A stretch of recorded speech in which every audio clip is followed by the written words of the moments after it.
وقال الله تبارك وتعالى في موضع آخر: لقد كان لكم في رسول الله أسوة حسنة۔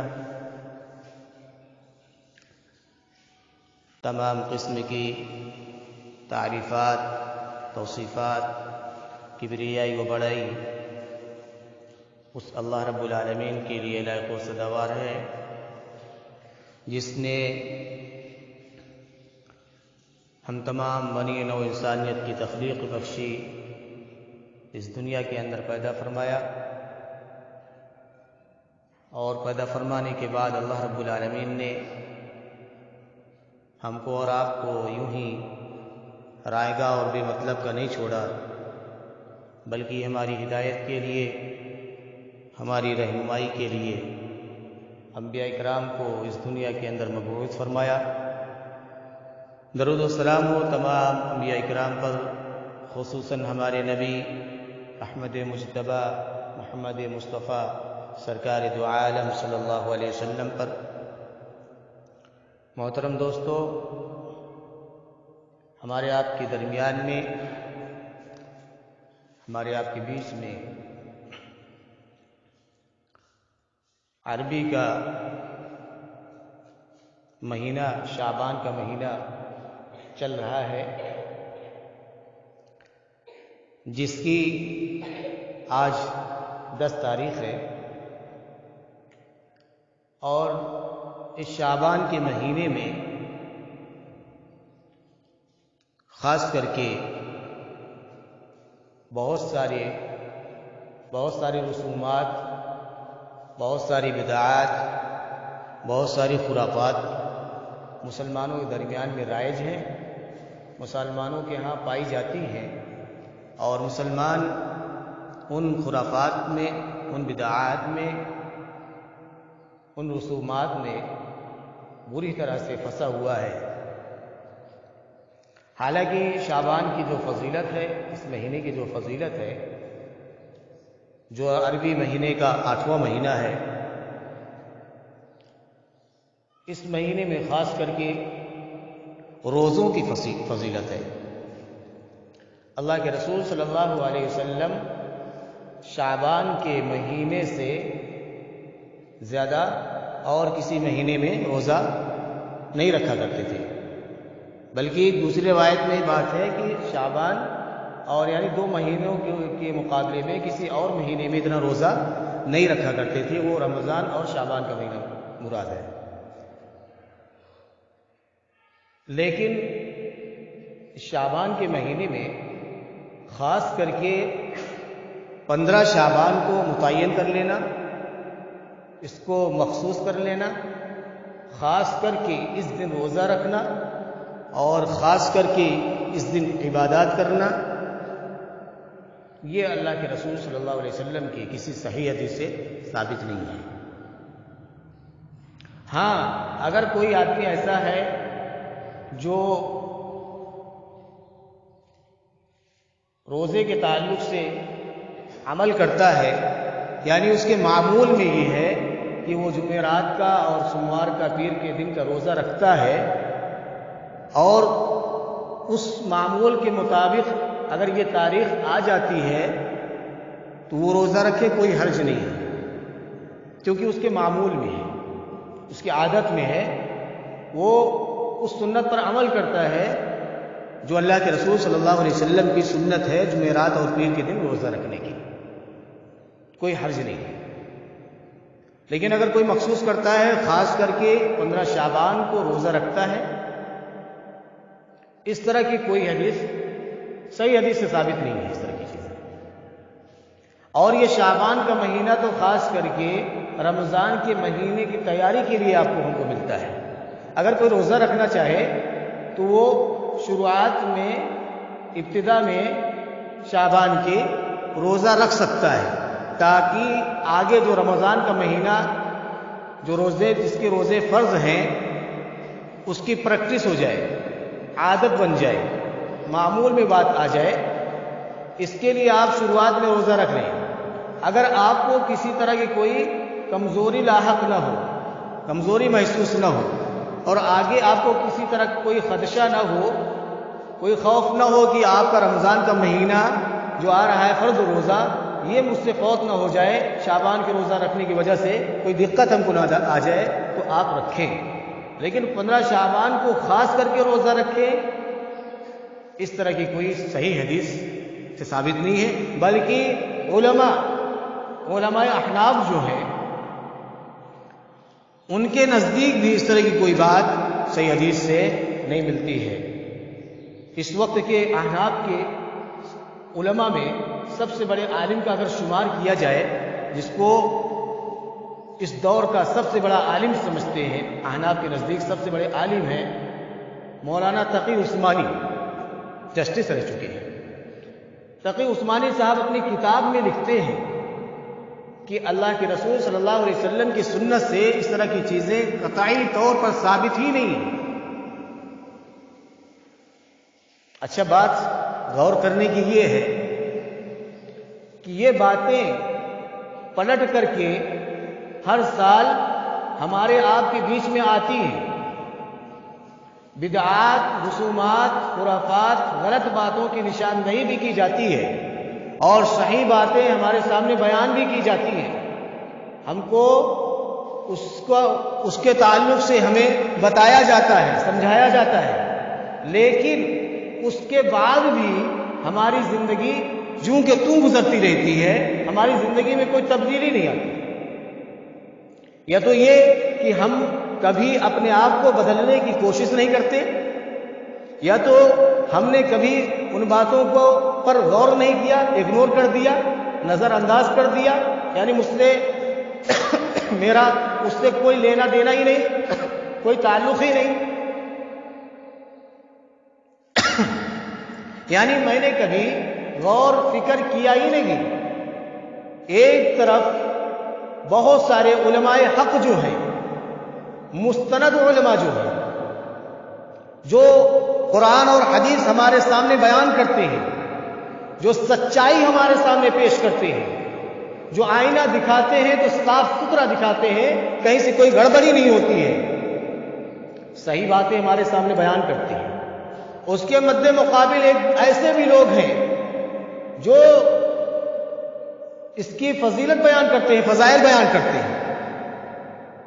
ہم نے کبھی ان باتوں پر غور بھی نہیں کیا کہ ہمیں جو بتایا جا رہا ہے، جو علماء حق ہیں، جو صحیح بات بتانے والے ہیں، جو سیدھا راستہ دکھانے والے ہیں، ان کی بات پر کبھی ہم غور کرتے، فکر کرتے، دیکھتے، سمجھتے اور اپنی زندگی میں بدلاؤ لانے کی کوشش کرتے؟ نہیں، بات سمجھ میں آتی۔ کبھی کبھی تو یہ ہوتا ہے، لوگ یہ کہتے ہیں کبھی کبھی، کیا بتاؤں، شیطان کے جال میں ایسا پھنس گیا ہوں، شیطان کے جال میں ایسا پھنس گیا ہوں، شیطان نے ایسا ہم کو پھنسا رکھا ہے کہ میں نکل ہی نہیں پاتا ہوں۔ بات صحیح ہے، آپ کے عمل سے یہی ثابت ہوتا ہے، آپ کی زندگی سے یہی بات ثابت ہوتی ہے کہ ہمارے اندر شیطان کا خوف تو نہیں، لیکن شیطان سے پیار ہے زیادہ، اور رحمان کا خوف میرے دل کے اندر، میرے سینوں کے اندر نہیں ہے۔ اگر رحمان کا خوف ہوتا تو شیطان اپنا کام کرتا ہے، رحمان اپنا راستہ دکھاتا ہے، لیکن رحمان کے راستے کو ہم اختیار نہ کرتے ہوئے شیطان کے راستے پر چلتے رہتے ہیں، اس کے بعد غلطیاں شیطان کی نکالتے ہیں۔ کیا بتاؤں، ایسا اس نے پھنسا کر کے رکھا ہے، ایسا بہکاتا ہے، ایسا وسوسے ڈالتا ہے۔ اللہ کے بندے، ایک طرف اللہ رب العالمین بھی تو تجھے بلا رہا ہے، ایک طرف شیطان دعوت دے رہا ہے۔ شیطان کی بات پر تم نے لبیک کہا اور رحمان کی بات تمہارے سمجھ میں نہیں آئی، اللہ رب العالمین کا خوف تمہارے اندر نہیں پیدا ہوا، شیطان کی چال پر تم چلنے لگے، اس کی باتیں تم ماننے لگے، اور اس بات کا تمہیں احساس بھی ہے کہ شیطان کے چال میں میں پھنسا ہوا ہوں، اس کے جال میں پھنسا ہوا ہوں۔ اتنی بڑی نادانی کے بعد تم کو اس بات کا علم بھی ہے کہ شیطان کے راستے پر میں چل رہا ہوں اور شیطان اپنے جال میں پھنسایا ہوا ہے، پھر بھی نکلنے کی کوشش نہیں کرتے، پھر بھی تم اپنے آپ کو بچانے کی کوشش نہیں کرتے، پھر بھی تم اپنے آپ کو رحمان کے سامنے جھکانے کی کوشش نہیں کرتے، پھر بھی تم اپنے آپ کو پلٹنے کی کوشش نہیں کرتے، پھنس گئے ہو تو پھنسے ہو. یہ آپ کی تدبیر، یہ آپ کے حیلے اور بہانے، یہ آپ کی باتیں قطعی طور پر درست نہیں ہے. شیطان سے بچنے کے بہت سارے حربے ہمارے پاس ہیں. شیطان سے بچنے کے لیے بہت ساری مسنون دعائیں ہمارے درمیان میں ہیں. شیطان سے بچنے کے لیے بہت ساری ترکیبیں ہمارے پاس ہیں. ہم کیوں اپنے آپ کو شیطان کی چال سے نہیں بچاتے؟ شیطان کی جال میں کیوں اپنے آپ کو پھنسا کر کے رکھتے؟ تو بات یہ سمجھ میں آتی ہے کہ جو ہمارے اندر خوف ہے، اس خوف میں، اس ایمان میں کہیں نہ کہیں کھوٹ ہے، کہیں نہ کہیں کمی ہے، کمزوری پائی جا رہی ہے. اس بات کو کیوں نہیں مانتے؟ اب آئیے آپ یہ دیکھیے، شعبان کے مہینے میں خاص کر کے جو رسومات ہوتی ہیں، جو بدعات ہوتی ہیں، جو خرافات ہوتی ہیں، اب یہاں ان کے علماء ہی کہہ رہے ہیں اس بات کو، اور بڑے بڑے علماء، اشرف علی تھانوی رحمت اللہ علیہ، ان کے بھی اقوال اس طرح کے ہیں. احادیث میں تو کوئی ذکر ہی نہیں ہے. ان کے علماء، اس لیے علماء احناف کا نام اس لیے لیا جا رہا ہے کیونکہ لوگ حوالہ دیتے ہیں، اس لیے ان کا حوالہ دیا جا رہا ہے کہ ان کے نزدیک بھی اس طرح کی کوئی بات نہیں ہے. تقی عثمانی صاحب ہی فرماتے ہیں کہ حلوہ کے تعلق سے جو لوگ حلوہ بناتے ہیں اور یہ باور کراتے ہیں، یہ کہتے ہیں کہ اللہ کے رسول صلی اللہ علیہ وسلم کا دانت مبارک جنگ احد میں شہید ہوا تھا اور آپ نے ملائم چیز حلوہ کی شکل میں لیکوڈ چیز آپ نے کھائی تھی، اس سنت پر عمل کرتے ہوئے میں 15 شعبان کو حلوہ کا اہتمام کرتا ہوں. اس لیے یہ سنت ہے، اس لیے میں اس سنت پر عمل کرتا ہوں. انہوں نے کہا اگر کوئی حلوہ عام دنوں میں کھاتا ہے، میٹھی چیز کھاتا ہے، کوئی مسئلہ نہیں ہے، لیکن اگر 15 شعبان کو مخصوص کر کے، خاص کر کے اس دن کوئی حلوہ بناتا ہے اور پکوان پکاتا ہے، طرح طرح کے انواع، طرح طرح کی قسم کے ڈشیں تیار کرتا ہے، اور اس کا یہ عقیدہ ہے کہ اللہ کے رسول صلی اللہ علیہ وسلم کی سنت ہے، تو قطعی طور پر یہ بات درست نہیں ہے، بلکہ یہ بدعات میں شمار ہوگی. یہ بات قطعی طور پر درست نہیں ہے، کیونکہ اللہ کے رسول صلی اللہ علیہ وسلم کے سامنے مجبوری تھی. اچھا ٹھیک ہے، تم حلوہ کھاتے ہو یہ سمجھ کر کے سنت ہے، اللہ کے رسول صلی اللہ علیہ وسلم کا دانت مبارک شوال کے مہینے میں 1.5 مہینہ بعد شہید ہوا، اور آپ شعبان کے مہینے میں یعنی 1.5 مہینہ پہلے ہی آپ حلوہ بنا کے کھا رہے ہیں. اگر آپ کو سنت پر عمل کرنا تھا تو آپ شوال کے مہینے میں جب جنگ احد ہوئی تھی اور اللہ کے رسول صلی اللہ علیہ وسلم کا دانت مبارک شہید ہوا تھا، اس وقت مناتے. اور ایک دوسرا پوائنٹ، اللہ کے رسول صلی اللہ علیہ وسلم کا دانت مبارک ایک مرتبہ شہید ہوا، آپ نے ایک مرتبہ کھایا، اور آپ ہر سال کھاتے ہیں، ہر سال حلوہ کھاتے ہیں آپ. یہ کہاں کا فلسفہ ہے، کہاں کی بات ہے؟ غور کرنے والی بات ہے. غور کرنے والی بات یہ ہے کہ آپ کو حلوہ کھانا ہے تو آپ کھائیں، لیکن خاص کر کے اس دن کھائیں. تو یہ تو وہی ہوا جیسا کہ ہمارے ہندو بھائی دیوالی کے موقع پر اپنی دکانوں کو سجاتے ہیں، اپنی دکانوں کی لپائی پتائی کرتے ہیں، اپنی دکانوں کو اچھا بناتے ہیں، اور نئے نئے برتن خریدتے ہیں، نئی نئی ڈشیں تیار کرتے ہیں. ابھی ہولی کا موقع آ رہا ہے، اس میں بھی نئی نئی ڈشیں تیار کریں گے. اور اس کے بعد ان کا عقیدہ یہ ہوتا ہے ہماری دیوی اس سے خوش ہو جائیں گی، اگر ہم ایسا نہیں کریں گے تو ہماری دیوی دیوتا جو ہیں یہ ناراض ہو جائیں گے. اور ہمارا بھی عقیدہ یہی بنا ہوا ہے، مسلمانوں کا بھی عقیدہ یہی بنا ہوا ہے، اگر ہم ایسا نہیں کریں گے تو ہمارے پیر، ہمارے بابا صاحب ناراض ہو جائیں گے، اور ہماری روحیں اس دن آتی ہیں، ہماری روحیں اس دن آتی ہیں، یعنی ہماری روح واپس کی جاتی ہے. جو مر چکے ہیں، جو اس دنیا سے جا چکے ہیں، جو انتقال کر چکے ہیں، وہ واپس آتے ہیں. اسی لیے ہم اپنے گھروں کی لپائی پتائی کرتے ہیں، اسی لیے ہم اپنے گھروں کو سجاتے ہیں.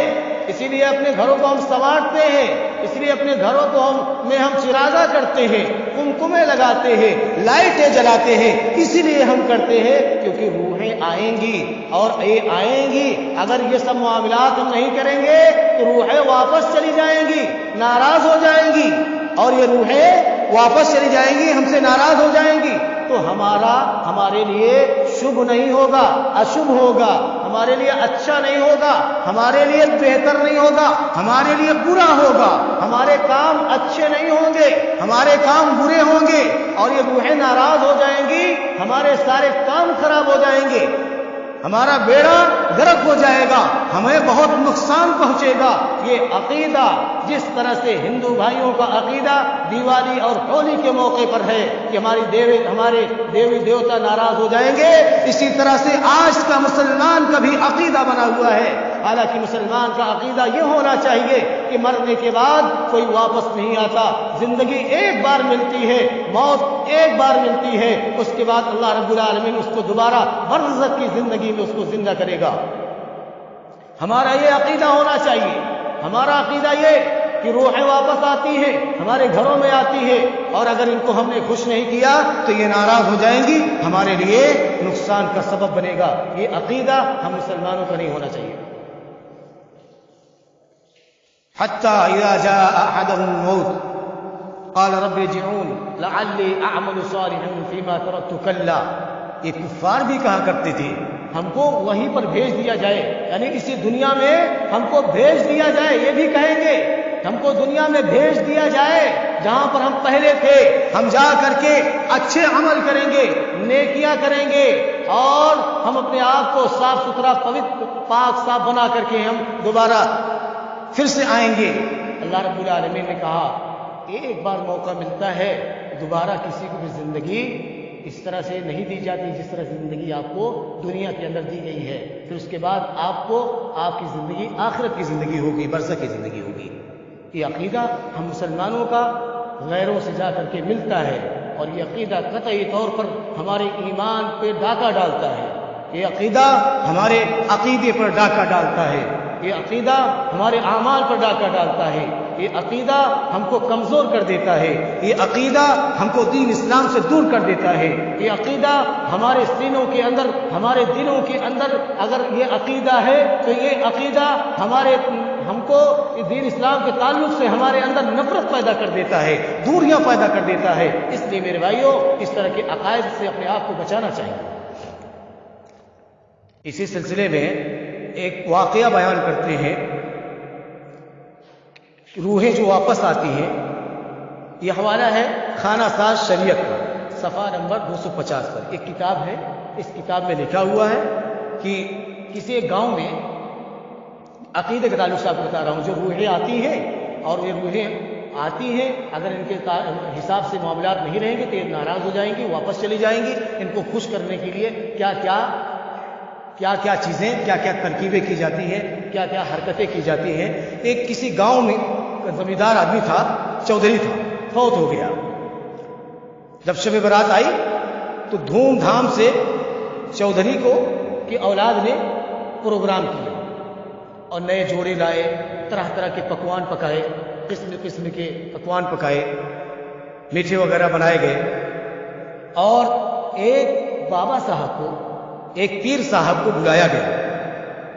وہ پیر صاحب آئے اور پیر صاحب سے کہا گیا کہ روحیں آئیں گی اور روحوں کو ملا دینا، روحوں کو اگر نہیں ملاؤ گی، روحیں نہیں ملیں گی تو میرا بڑا نقصان ہوگا، ہم خسارے میں چلے جائیں گے، اور کہیں ایسا نہ ہو کہ روحیں ناراض ہو جائیں، ناراض ہو کر کے اگر واپس چلیں گی تو میری سامت آ جائے گی، میرا بڑا نقصان ہوگا۔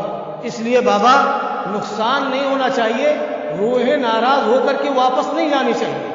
اللہ اکبر، تھوڑی دیر کے لیے غور کریے کہ یہ مسلمان کا عقیدہ کیسا، مسلمان جس کا عقیدہ یہ بنا ہوا ہے۔ مسلمان کا عقیدہ تو صاف ستھرا اللہ رب العالمین کی ذات پر، اللہ کے رسول صلی اللہ علیہ وسلم کی ذات پر اس کا ایمان ہونا چاہیے، اور اس عقیدے میں، اس ایمان میں کہیں سے کوئی کھوٹ، کوئی کمزوری نہیں ہے۔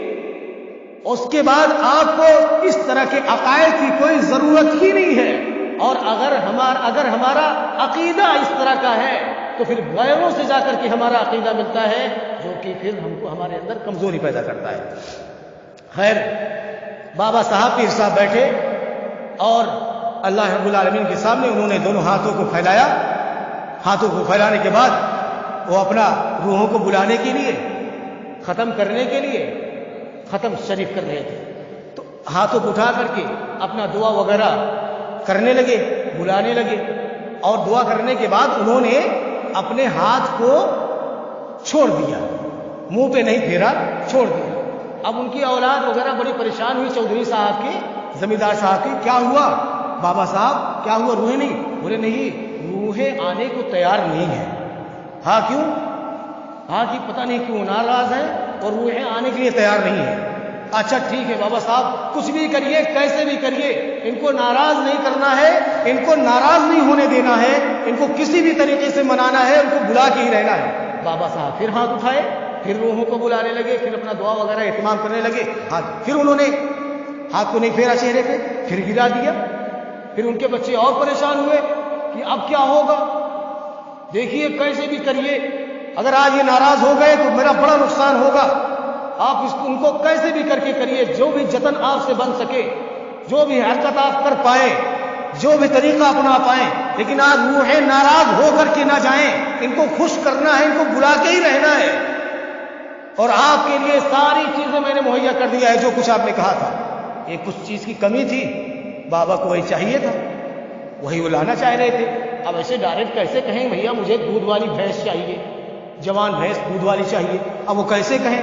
کہا کہ یہ بابا روحیں آنے کو تیار نہیں ہے، ایک شرط پہ آنے کے لیے تیار ہے، ایک شرط لگا رہی ہے۔ کہا وہ کون سی شرط ہے؟ کہا کہ ایک دودھ والی جوان بھینس کی فرمائش کر رہے ہیں، ایک جوان دودھ والی بھینس کی فرمائش کر رہے ہیں کہ وہ بھینس لاؤ گے تب ہم آئیں گے، ورنہ ہم آئیں گے نہیں۔ لو بھائی، اب ان کا عقیدہ ہے، فوری طور پہ بھینس کا انتظام کیا گیا، دودھ والی جوان بھینس کا انتظام کیا گیا۔ بابا یہ بھینس لا کے باندھ دی گئی۔ بابا اس وقت جیسے ہاتھ اٹھائے، فوراً چہرے پہ ہاتھ پھیرا اور کہا خوش ہو گئے، کہا خوش ہو جاؤ، روح آ گئی، روح مل گئی، ملاقات ہو گئی۔ اچھا، اس کے بعد جتنے قسم کے جو پکوان پکے تھے، جو میوہ وغیرہ تھے، بھینس اس کے لیے جو کچھ انتظام کیا گیا تھا، سارا انتظام تو تھا ہی، بھینس نہیں تھی بابا کے پاس، بھینس کی ضرورت تھی ان کو، پیر صاحب کو، تو بھینس لا کے رکھی گئی، ان کا اب روح مل گئی۔ یہ عقیدہ ہم مسلمانوں کا بنا ہوا ہے۔ یہ میاں صاحب کو جب بھینس ملی تب جا کر کے ان کا یہ عقیدہ بنا۔ اب بتائیے، یہ عقیدہ ہم مسلمانوں کا، اللہ اکبر، اللہ کی پناہ، قطعی طور پہ میرے بھائیوں اس طرح کی چیزیں احادیث کے اندر کہیں سے کوئی نام و نشان نہیں ملتا۔ آپ بخاری پڑھیے، مسلم پڑھیے، ان حدیث میں آپ کو اگر فضیلت ملے گی شعبان کے مہینے کی کوئی، تو صرف روزے کی فضیلت ملے گی۔ اچھا، قبرستان جاتے ہیں، خاص کر کے اس دن ہم اہتمام کرتے ہیں، قبرستان میں جانے کا ہمارا اہتمام یہ ہوتا ہے کہ آج کے دن ہمارے خاص کر کے قبرستان جائیں گے، اللہ کے رسول صلی اللہ علیہ وسلم قبرستان گئے تھے، اس لیے لوگ جاتے ہیں۔ اللہ کے رسول صلی اللہ علیہ وسلم تو ہمیشہ قبرستان جایا کرتے تھے، موت کو زیادہ سے زیادہ یاد کیا کرتے تھے۔ اتفاق سے آپ اس دن چلے گئے تھے، تو اسی کا حوالہ دیتے ہوئے ہم لوگ شعبان کی رات میں، 15 شعبان کی رات میں روزہ رکھتے ہیں، اس کے بعد وہاں قبرستان جانے کا اہتمام کرتے ہیں، اور اس قبرستان میں جا کر کے اللہ کی پناہ، یہ چراغاں کرنا، یہ اگربتیاں سلگانا، یہ قمقمے جلانا، اس کے بعد ان پر عقیدہ رکھنا، ان سے منت اور سماجت کرنا، ان سے اپنی حاجت کو، ان کے سامنے اپنی حاجت کو رکھنا، ان پر عقیدہ رکھنا، ان سے مانگنا، قبرستان کی صفائی ستھرائی کرنا، ان کی لپائی پتائی کرنا، یہ ہمارا عقیدہ۔ اس عقیدے پر اگر ہم جاتے ہیں تو میرے بھائیوں، آپ کا قبرستان جانا اس انداز میں، خاص کر کے اس دن جانا، قطعی طور پہ درست نہیں ہے۔ آپ جائیے قبرستان، ہمیشہ جائیے، جانا چاہیے، موت آپ کو یاد آئے گی، زیادہ سے زیادہ جانا چاہیے، لیکن اللہ کی پناہ میں نے دیکھا ہے اب تو قبرستان کا حال یہ ہے، ادھر مردے کو دفن کرتے ہیں، ادھر اپنے بھائی کی غیبت کرتے رہتے ہیں، ادھر مردے کو دفن کرتے ہیں، ادھر رشتے جوڑتے رہتے ہیں، ادھر مردہ دفن ہوتا رہتا ہے، ادھر کہے لوگ مارتے رہتے ہیں، ادھر مردہ دفن ہوتا رہتا ہے، ادھر لوگ آپس میں لڑائی اور جھگڑے کرتے رہتے ہیں. قبرستان میں جانے کے بعد آج ایمان والے کا، مسلمان کا یہ حال ہے، یہ ان کا حال ہے. اور قبرستان 15 شعبان کی رات خاص کر کے آپ اس لیے جاتے ہیں کہ آپ کو موت یاد آئے. اللہ کے رسول صلی اللہ علیہ وسلم قبرستان گئے تھے، لیکن اپنے مردوں کو دفن کرتے وقت اس قبرستان کے اندر نہ جانے کیسی کیسی حرکتیں کرتے ہو. موت کو یاد کرتے، ان کو دفناتے ہوئے موت کو یاد کرتے، قبر کے عذاب کو یاد کرتے، قبر کے سختیوں کو یاد کرتے، وہاں کی ہولناکیوں کو یاد کرتے، اس کی گرمی کو یاد کرتے، اس کی سختی کو یاد کرتے. بجائے وہاں چیمی گوئیاں ہوتی ہیں، قہقہے مارے جاتے ہیں، مذاق اڑایا جاتا ہے ایک دوسرے کا، ایک دوسرے کی غیبت کی جاتی ہے، ایک دوسرے کی برائیاں کی جاتی ہے. میں نے اپنے انہی کانوں سے سنا ہے. اللہ اکبر. آپ کو قبرستان جانے کے بعد بھی آپ کو موت کی یاد نہیں آتی، موت کی یاد نہیں ستاتی، خوف اللہ کا نہیں پیدا ہوتا. 15 شعبان کو آپ کس لیے جاتے ہیں قبرستان؟ گھومنے کے لیے، ٹھٹھا مارنے کے لیے، اوباشی کرنے کے لیے، دوسرے کے ماں بہن بیٹیوں کو جھانکنے کے لیے. شہر شہر میں، گلی کوچوں میں آپ ہڑدنگ کرتے ہیں، آپ دوڑتے ہیں، عبادت کے نام سے آپ خرافات کرتے ہیں، اور آپ یہ کہتے ہیں آج عبادت کا دن ہے، آج شب برات ہے، آج کے دن مغفرت کر دی جاتی ہے. بلکہ لوگ کہتے ہیں آج تو شب قدر ہے، شب قدر رمضان کے مہینے میں ہے. 5 راتیں کون جاگے گا؟ 5 راتیں جاگ کر کے کون محنت کرے گا؟ کون تلاش کرے گا؟ کون جد و جہد کرے گا؟ کون مجاہدہ کرے گا؟ شب برات کو ہٹا کر کے شب قدر کا نام دے دیا. آسان ہے، شعبان کے مہینے میں ابھی رمضان آیا بھی نہیں، شب قدر ہم کو پہلے سے ایڈوانس میں مل گئی. جس طرح سے ابھی شوال کا مہینہ آیا ہی نہیں، 1.5 مہینہ پہلے ایڈوانس سے ہم نے حلوہ بھی بنا کے کھا لیا. اس لیے کھا لیا کہ نبی کا دانت احد کے میدان میں شہید ہوا تھا، نبی نے کھایا تھا، اس لیے میں نے بھی کھا لیا. نبی نے شوال کے مہینے میں کھایا تھا، اس وقت احد کے میدان میں آپ کا دانت شہید ہوا تھا. آپ یہاں آپ شعبان کے مہینے میں 1.5 مہینہ پہلے ہی آپ نے حلوہ بنا کے کھا لیا. حلوہ پہ آپ کا عقیدہ بن گیا. آپ ادھر ان کے دیوی دیوتا ناراض ہو رہے تھے، اس لیے ہندو بھائیوں نے ان کو منانے کے لیے یہ سارے جتن کیے. آپ کی روحیں ناراض ہو رہی ہیں، آپ کی روحیں ناراض ہو جائیں گی، اس لیے آپ حلوہ پوڑی بناتے ہیں، طرح طرح کے پکوان پکاتے ہیں، اور ان کو خوش کرنے کے لیے آپ چڑھاوا چڑھاتے ہیں. ہائے رے مسلمان، تو کہاں جا رہا ہے؟ ہائے رے مسلمان، تیرا کیسا عقیدہ بنا ہوا ہے؟ ہائے رے مسلمان، تو کیسا مسلمان ہے؟ ہائے رے مسلمان، تو کیسا ایمان رکھتا ہے؟ ہائے رے مسلمان، تیرا عقیدہ اللہ اور اس کے رسول پر کیسا بنا ہوا ہے؟ اللہ اور اس کے رسول تمہارے لیے کافی نہیں تھے؟ دیکھیے 100 رکعتیں پڑھی جاتی ہیں، 100 رکعتیں پڑھی جاتی ہیں. ان 100 رکعتوں میں سورہ اخلاص کا اہتمام کیا جاتا ہے، صلاۃ الفیل پڑھی جاتی ہے، 1000 رکعتیں پڑھی جاتی ہے. یہ کس کی سنت ہے میرے بھائی؟ یہ کس کا طریقہ ہے میرے بھائی؟ یہ کس کا طریقہ ہے؟ کس کی سنت ہے؟ کس نے ایسا کیا ہے؟ کس نے آپ کو بتا دیا تھا؟ نہ مانو قرآن حدیث کی، نہ مانو قرآن حدیث کی، نہ مانو علماء حق کی. کم سے کم اپنے علماء کی بات تو مان لو، اپنے عالموں کی بات تو مان لو. کم سے کم جن پر تمہارا عقیدہ ہے ان کی باتیں تو مان لو. وہ بھی کہتے ہیں کہ نبی کی سنت سے اس طرح کی کوئی چیزیں، اس طرح کی بدعات، خرافات، اس طرح کی رسومات کہیں سے ضعیف حدیثیں بھی اس طرح کی نہیں ملتی ہے. اگر کوئی حدیث ملتی ہے تو وہ بالکل سختی کے ساتھ سخت ضعیف حدیث ہوگی. اگر مل بھی رہی ہوگی آپ کو تو پھر کیوں آپ ایسا کرتے ہیں؟ اس لیے میرے بھائیوں، اگر ہماری زندگی میں کسی طرح کی کوئی رسومات، بدعات، خرافات نبی کی سنت سے ہٹ کر کے ہماری زندگی میں کوئی ایسا عمل ہو رہا ہے جو میرے نبی کی سنت سے ثابت نہیں ہے، تو قطعی طور پر اپنے آپ کو اس بدعات سے، اس خرافات سے، اس عمل سے اپنے آپ کو بچائیں. اللہ رب العالمین سے دعا ہے کہ اللہ رب العالمین شعبان کے مہینے کی جو فضیلت ہے اس کی فضیلت کو سمجھنے کی اور اس پر عمل کرنے کی توفیق عطا فرما۔ اللہ رب العالمین اس میں جو فضیلت ہے روزے کی فضیلت ہے، روزے کا اہتمام کرنے کی توفیق عطا فرما۔ اللہ رب العالمین جو اس میں بدعات خرافات ہو رہی ہے، اللہ رب العالمین ان بدعات سے ان خرافات سے ہم کو بچنے کی توفیق عطا فرما۔ اللہ رب العالمین ہمیں صحیح معنوں پہ سنت کے مطابق زندگی گزارنے کی توفیق عطا فرما۔ اللہ رب العالمین قرآن اور حدیث کے مطابق زندگی گزارنے کی توفیق عطا فرما۔ اللہ رب العالمین دین کو پڑھنے کی، دین کو سمجھنے کی، دین کے مطابق زندگی گزارنے کی توفیق عطا فرما۔ اللہ رب العالمین جب تک زندہ رکھ، اسلام پر زندہ رکھ، ہمارا خاتمہ ہو ایمان بالخیر پہ ہو۔ واخر دعوانا ان الحمد للہ رب العالمین۔